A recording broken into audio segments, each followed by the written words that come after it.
Hello and welcome to the Fall 2022 workshop series offered by the Student Success Center at Alpena Community College. This is our last workshop for the Fall 2022 semester, and our topic is preparing for final exams.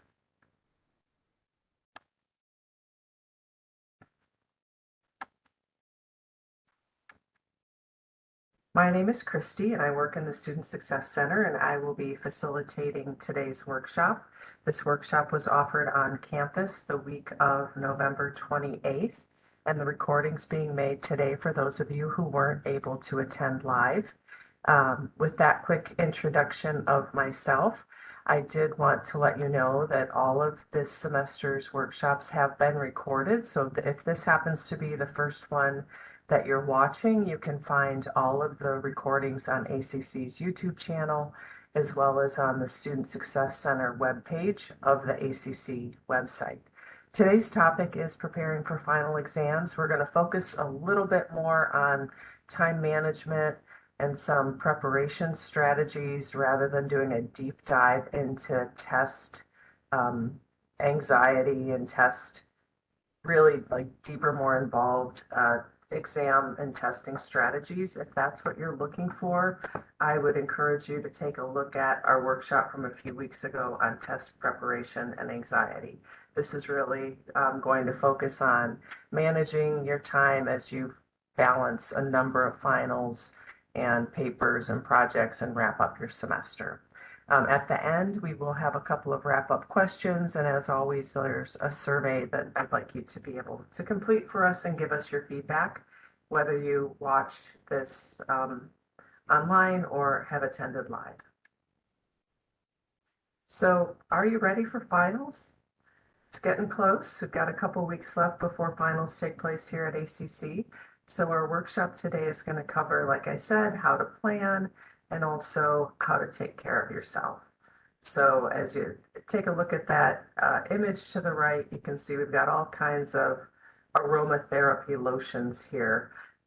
Stress relief, energy, sleep, and you've got the hand there on the right, squirting all of them out at once because you're going to need all those things. So hopefully today's workshop will help you prepare and feel really confident about doing well on the tests as well as in taking care of yourself. So first things first, this is really the time, if you haven't already, to get started. You want to gather information from all of your instructors regarding final exams, final projects, final papers. When are they due? What is the format? If it's a test, is it cumulative, meaning for the whole semester, or is it just covering a certain portion of the semester? What is the format of the test? Is it true or false, multiple choice, essay, open book? All of these pieces of information will help you determine how much you need to prepare, how you need to prepare. And if you, again, want more information on strategies for types of tests, that was covered in a previous workshop.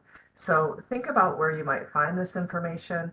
I'm guessing you've got syllabi from classes, you've got notes, maybe you're in study groups, maybe you want to circle back to what your instructor has posted on Blackboard.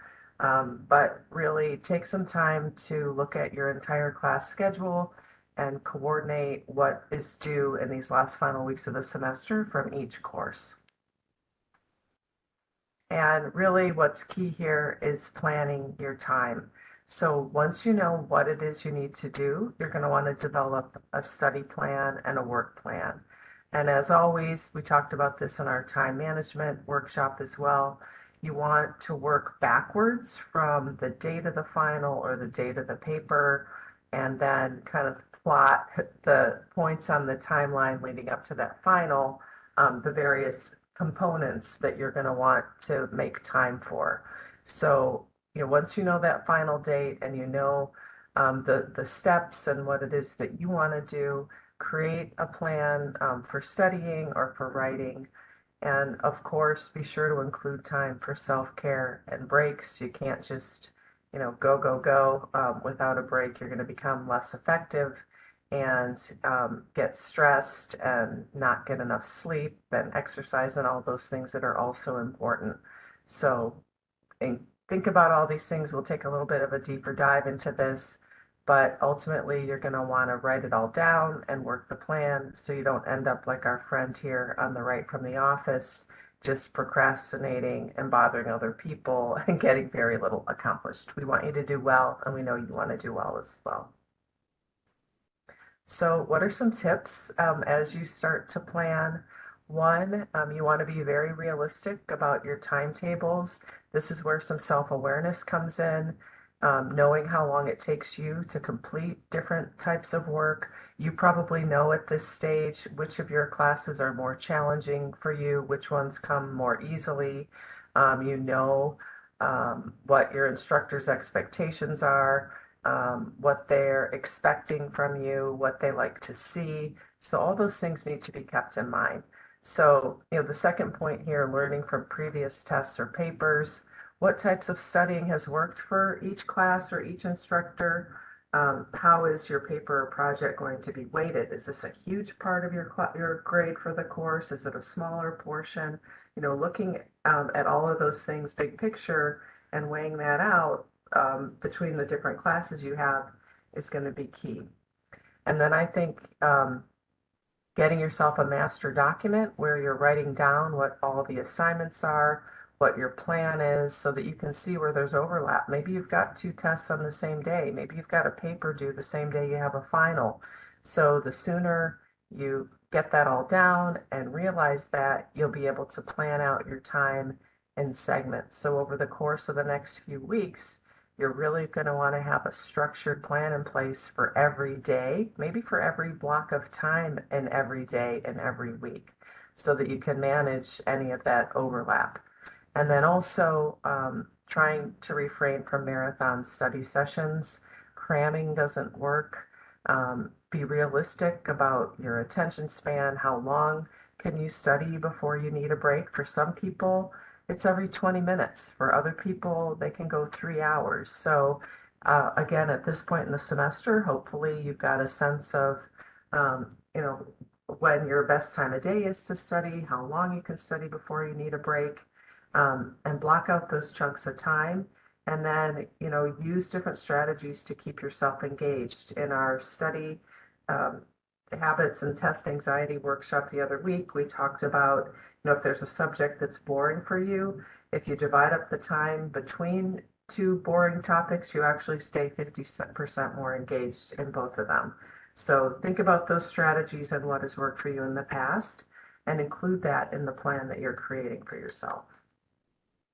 We're going to talk specifically about planning for tests on the next couple of slides, and then about planning for papers. So here, planning for tests, of course, you want to collect everything that you need to study. That could be notes, note cards, books, articles, materials. Maybe you've got flashcards, maybe you've got notes from study groups, but pull everything together, create a space where you've got everything for each final, and really think about what's missing. Do you have everything that you need? And then, like I've already mentioned, you're going to want to work backwards from your test date, your final exam date, and break down your studying into manageable chunks. If you're like most people, working on the things that are most difficult first, or at the time of day when you are able to focus the most, is super important. And of course, if there's still material that you don't understand, make a point to attend your instructor's office hours, or see if you can set up an appointment to meet with them, and get those gaps filled so that you've got all the pieces and all the information you need to be successful. So here's an example of that, starting with the end in mind and working back, chunking your time. So as you can see here, this is assuming it's December of 2020. I know we're 2 years past that, but let's say you've got an exam on December 8th that's covering chapters 6 through 10. So this is kind of in reverse, but if you go to the bottom bullet here, you can see we don't have a November calendar up, but maybe November 21st, you're studying chapter 6 and 7. Your instructor has office hours on November 24th. You attend those. You make a plan to not study Chapter 8, but review Chapter 7 on November 27th. Repetition really helps with retention and memory. Then December 1st, where our calendar starts, you see this person is studying Chapter 9 and reviewing Chapter 8. They then give themselves a day break. And on Thursday, December 3rd, they're studying Chapter 10, reviewing Chapter 9. And then they've got a review session for themselves on Monday, December 7th, reviewing all the bio material. This is for a biology class. And then their test is at 8 a.m. on December 8th. So similarly, with planning for any final papers or final projects, again, you're planning backwards from the due date. And one thing that's important here is to really note what are the due dates for every stage. Maybe you've got a date that you want to have your topic decided. You want to have found all your sources. You want to have your first draft done. Maybe you're having someone in the tutoring center here in the Student Success Center proofread it for you. So work all of those pieces in.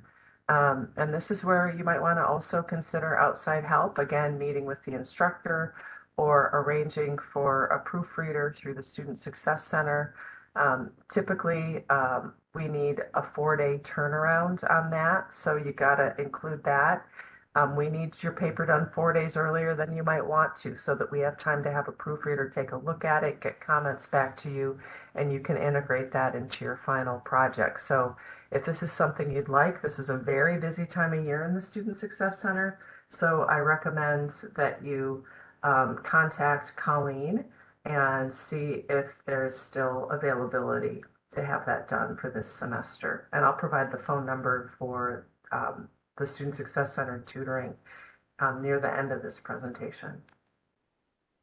So again, another sample calendar for December of 2020, working backwards from the due date. You can see, let's go to the bottom of this bulleted list so you can see how that is happening. Topic is due November 17th, an annotated bibliography due November 23rd. Your instructor has office hours on November 29th, and you've set a date for yourself of having your first draft done by December 1st. Got a writing conference on December 2nd. This might mean that your professor's holding something to help with writing. Maybe that's a meeting with the person doing your proofreading. Maybe you've got a group that you're doing a project together with. And then you've got the draft 2 due on Friday, December 4th. And that might be a draft to a proofreader. And then you've got the date back to you on December 9th. And then the actual due date to your instructor is December 11th. So you can see how this calendar is also overlaid with the calendar for the bio exam that we talked about a few slides ago.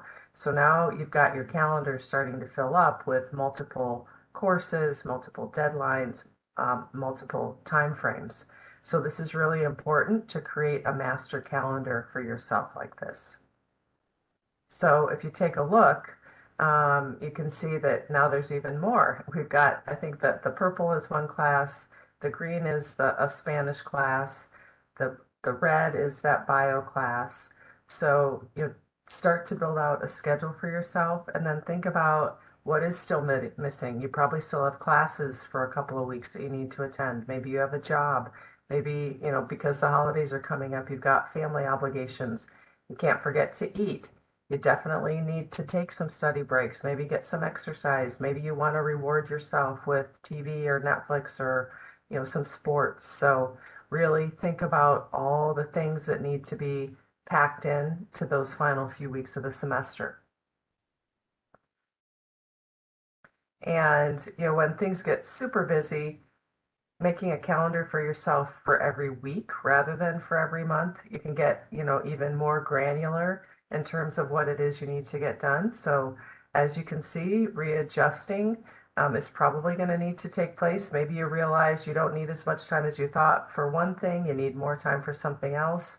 So definitely As it says here, zoom in, make your daily plan, be sure you're including self-care, breaks, chores you might need to do, meals, and then at the end of the day, firm up what needs to be adjusted and what the actual block chunked schedule is for the following day.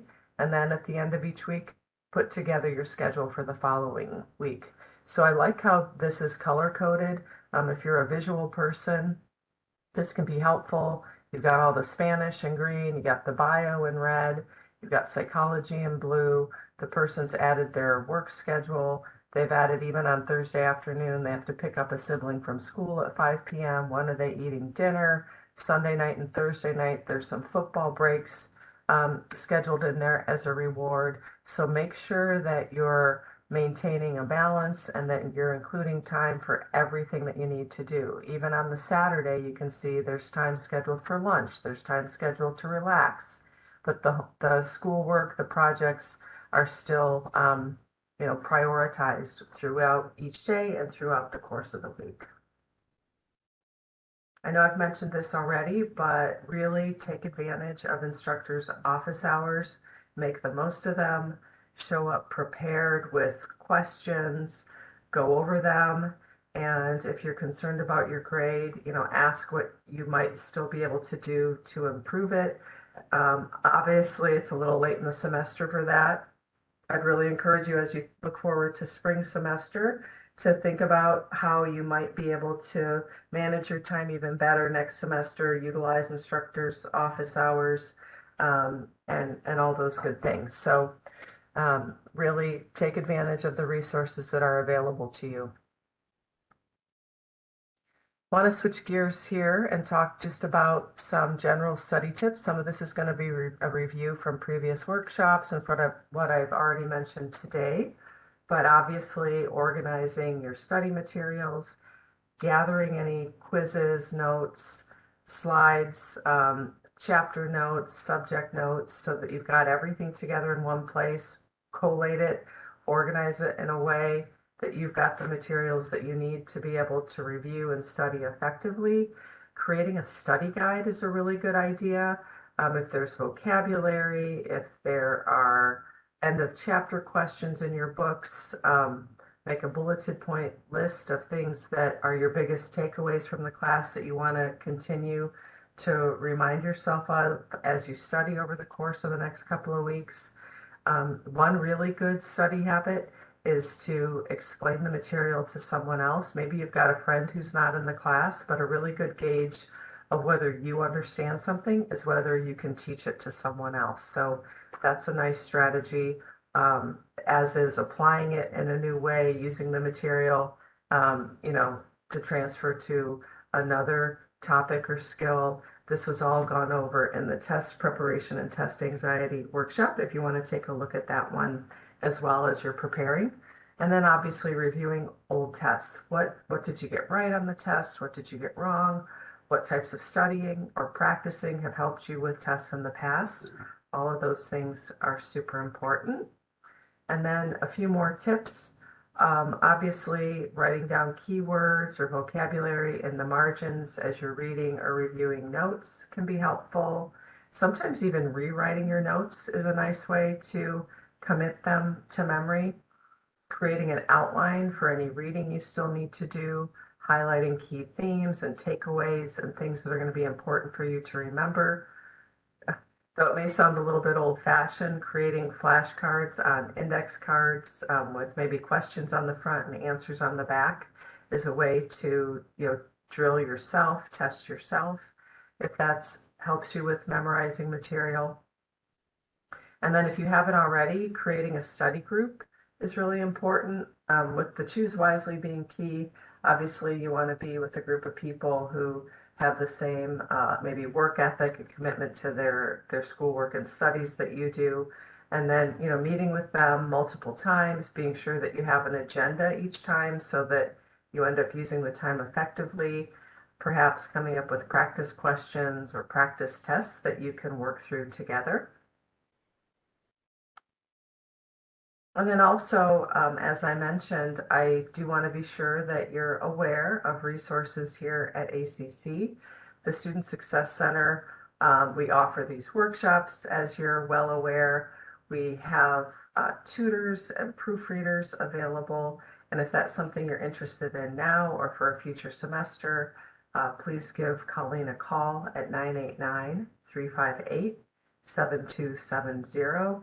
And like I said, proofreading, we definitely need a 4-day lead time during normal times of the year. So if you are still wanting proofreading for projects and papers due by the end of the semester, today would be the day to place that call. And just a reminder, as an ACC student, you are eligible for up to 3 free hours of tutoring per class per week. This is a great resource, an amazing resource.